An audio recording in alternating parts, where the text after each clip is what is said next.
So karon guys, ato niligoon na tong iro diri kay baho ni kaayo, murag baho basta tag-iya.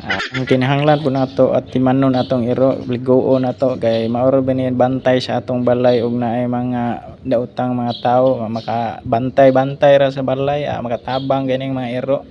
Mong tigaan nato ni kuan sila, importansya ligoon po nato kay ang iro biya pinaka-loyal gyud nga hayop dire no, kay mo kuan gyud mo tuo gyud silang amo ba. Ambot ka nang uyab ninyo diha, loyal pa ba ka na sa inyo ha?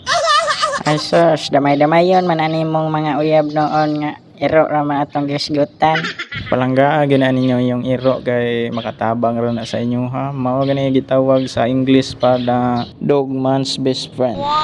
Og sa Bisaya pa, ang imong batasan di makaog iro.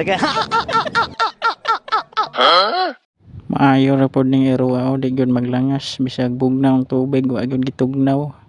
Pero ang nagtan-aw ani murag wa pa gyud kaligo hantod karon ba.